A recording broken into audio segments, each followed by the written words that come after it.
I used to work stocking shelves at a grocery store. It wasn't all that bad, but every now and then, you get some annoying customers that bother you. I like helping people, but it sucks when someone does something like insisting you totally actually have something in stock when you don't, or when someone yells at you because someone else dropped something, stuff like that. But the strangest customer I've had to deal with made me quit my job. It made me a little afraid to be around people at all. It was a day like any other day, I guess. There was nothing that suggested it was going to be any different from any other mildly monotonous shift. I was in the latter half of my shift, the point where it's not quite close to the time to go home yet, around when I usually start to zone out. I was in the far corner that is actually always pretty quiet, stocking one of the ends of the aisles with the soup that was on special. Behind me was a little area kind of separated from the main area, general merchandise. That's where we keep all the random crap like kitchen stuff, pool toys, and the holiday stuff. This clean-shaven guy with a brown buzz cut walked up to me and asked, "Where's the ketchup, buddy?" He was pretty tall, probably close to 7 feet. The guy had a really square jaw. He looked like a little rough but friendly at the same time. Just your average dude. He kind of struck me as a father. Just something about him I don't know. His blue eyes had this look to them like he could have cracked into a joke on a moment's notice. Probably a pretty crude one. My first impression of this guy is important, considering what's happened afterwards. I had to shake myself awake a little as I answered him. "In aisle 15. He winked and gave me a thumbs up. "Thanks, buddy. You're a lifesaver."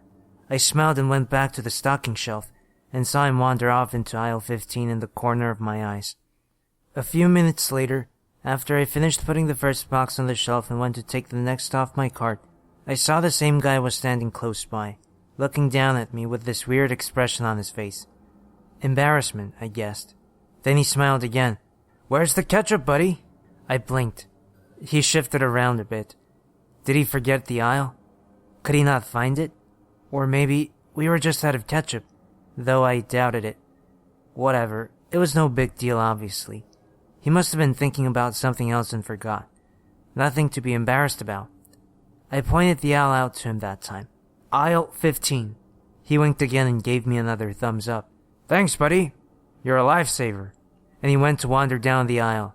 I laughed. He stopped and turned back to me just as he was about to turn the corner, and he gave me this mildly perturbed look. I closed my mouth and then he went down the aisle, kind of stomping off. I didn't mean to be rude by laughing, and I thought he was having a laugh about it too. A minute later, I saw him going to the checkout with a girl, his wife I assumed. In another 5 minutes or so, I had finished stocking that shelf end, so I started to bring the cart out back and load up to restock the sparkling water. When I got to the other end of the aisle, the same guy was standing there looking the other way. He seemed totally lost. He turned his head around and caught me in the corner of his eyes, recollection flashing in them. He wasn't holding anything and didn't have a card. "Didn't find the ketchup?" I asked him politely. He smiles, nods. "Where's the ketchup, buddy?" I can't help blurting out a little laugh, scratching my head. I wondered if he was fucking with me, or maybe he was high. He had sounded exactly the same as other times he asked it, almost like he was playing a recording instead of speaking. I decided to show him directly where the ketchup was. "Are we out?" I asked. The guy's smile quivered a little. Maybe he really couldn't find it. "Here, I'll show you where it is." I started walking down the aisle, and sure enough, I could see the ketchup from where I was. The guy blinked and watched me, but he didn't move. This way?" I motioned down the aisle.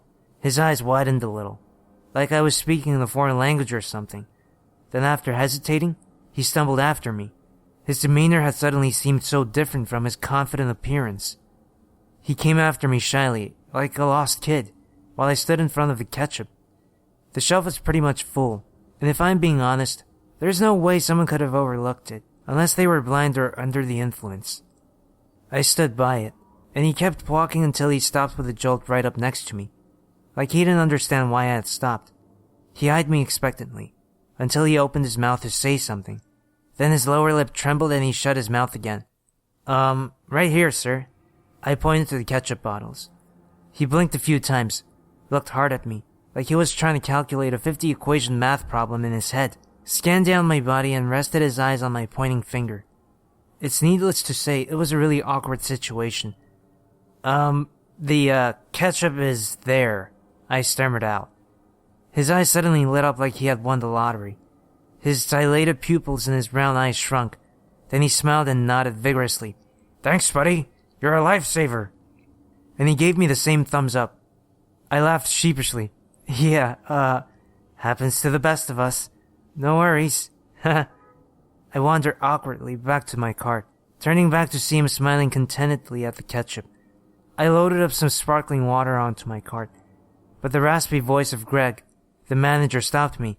No, John! Not my real name, but for reasons that may become apparent, I don't want to say my real name. He came out from behind one of the loaded pallets. He's pretty short, so I didn't see him at first. Bring a pallet of the toilet paper that's on sale out by General Merchandise. Aye, aye, Captain. Greg laughed, though it sounded like he was choking. I swear the guy smokes at least 2 packs a day, and I wouldn't be surprised if it was 3. I got the pallet ready to take out and started hauling it out towards the door with the pallet jack. There was someone standing at the doors, probably about to go inside, but they retreated out from behind the plastic window as I approached, and I inwardly thanked them since it's kind of hard to stop pulling a pallet once you get going. I pushed myself through the plastic doors and someone laughed right next to me as I came out. I thought it was Greg, but I didn't see him go out ahead of me. It didn't sound quite like him either, just a little different, like someone was mocking him. I turned to the source and saw someone a lot taller than Greg standing there. It was the ketchup guy. He was there, smiling. He laughed again, doing his best impression of Greg's laugh. Then he spoke. Bring a pallet out by General Merchandise. He made his voice raspy, just like Greg's. I didn't really realize it then, but he was bending down a little bit. I just stared at him, taken aback, not really sure what he was up to. Then I kind of half-heartedly smiled, thinking that maybe he knew Greg. Or maybe he was just mocking him. I laughed. Yeah, he must know Greg, I thought. He laughed again, sounding almost exactly like the grating chuckle I had heard out back from my manager. He scrunched up a bit more, coming under my height.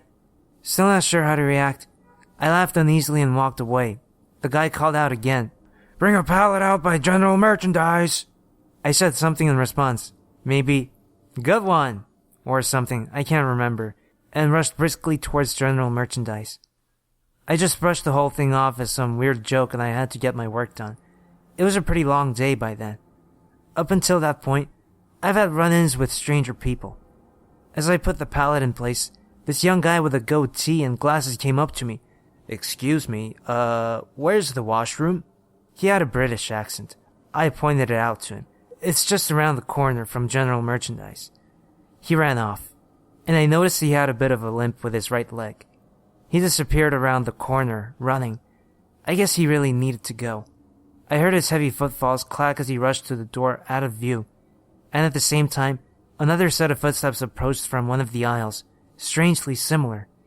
The sound of someone's unique footsteps isn't something I really ever paid attention to at all before, but with his limp they were so distinct.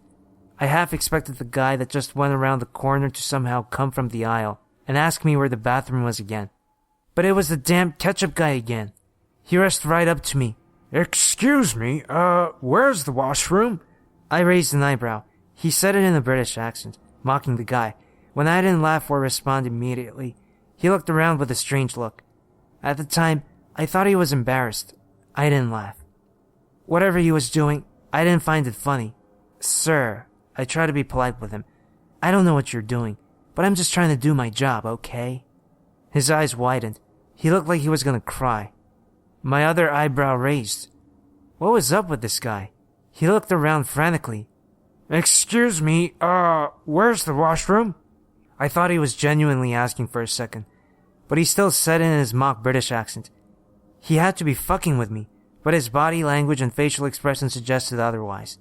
Sighing and shrugging, I pointed towards the washroom. He nodded, assured but still panicky, and rushed off around the corner. He ran with the same limp the British guy had. Before he rounded the corner, he turned back at me just for an instant. I couldn't read his expression. Shrugging to myself and shaking my head, I took the pallet jack out from under the pallet when I heard a shout come from around the corner. Good day, young man. An old lady greeted me as she passed by. I nodded to her, still looking in the direction of the corner. Would you know where I could find the butter? She asked me. I turned away from the corner, cleared my throat. Just down in aisle 17, right there. Oh, and one more thing. She nodded and continued, while I glanced back towards the corner, a shiver running down my spine. 2 eyes peered at me from around the corner. My own eyes widened, but the 2 that looked back at me seemed to be filled with even more terror than mine. Something was watching from around the corner, and as the old lady spoke, his mouth moved. He was mouthing the same things she was saying. The cake mix. Do you know where it is? Aisle 12, I muttered. That wasn't where it was. My mind was elsewhere. It was gripped by the twisted and gnarled hand of the uncanny. My stare remained locked with the panic-shifting eyes of the man that watched us in terror as he whispered the same response as the old lady. Thank you so much. The old lady wandered off, and immediately after, the ketchup man rushed from around the corner. His neck bent down in a hunch like the old lady, sweating profusely. I already knew what was coming, but it still didn't make it any less completely fucking bizarre. Good day, young man, he cooed in the old lady's voice. My eyes twitched. It was an imitation, like a parrot repeating human speech. But it was pretty damn close to the old lady's voice. That grip on my brain tightened, squeezed. It had to be a prank, but there's no way that it was. Someone pulling a prank wouldn't look like that. Wouldn't be shivering. He seemed just as shocked as me. He was on the verge of tears. Genuine, pure, stark anxiety was displayed clearly on his face. I didn't know what to feel. An emotion I still don't understand racked my body. I shuddered, and the man trembled. His neck twitched, like the nerves inside of them were readjusting. Or maybe it was his vocal cords. And then, Would you know where I could find the butter? He asked in the old lady's voice. It wasn't like before. It didn't sound like a bad impression anymore, or like an impression at all. It was the old lady's voice. My jaw hung loose, and he seemed composed for half a second before he trembled again, bit his lip. I couldn't tell which of us was more horrified. It didn't make any sense. My mind tried to process what he could be doing, what he was doing. When I didn't respond, he stuttered, stammered out some gibberish with the same intonations of the old lady. And then an announcement came over the speakers, a female voice. Porter to aisle for a wet cleanup.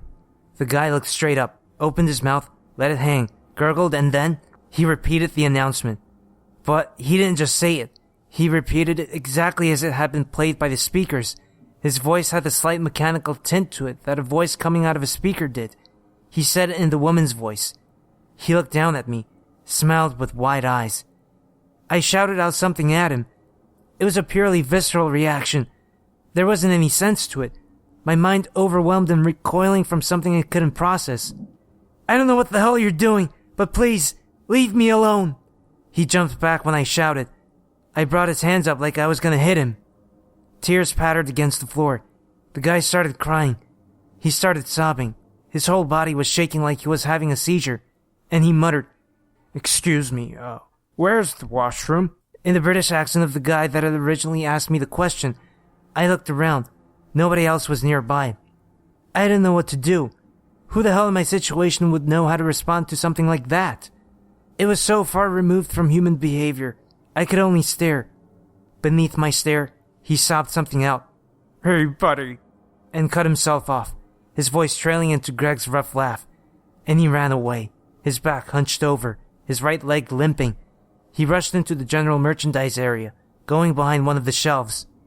I don't know what I would have done if I was still alone then, but someone spoke next to me, a raspy voice. What's going on here? It was Greg. It was actually him, and not just the guy mimicking his voice. I don't know what I told Greg. I sputtered out a fractured 10-second version of what had happened, still overcome with confusion and horror, and I don't know what else. I pointed to the shelf the guy had run behind, and there were his 2 brown eyes, watching us. I had fucking goosebumps over my whole body. Felt an indescribable feeling in my gut.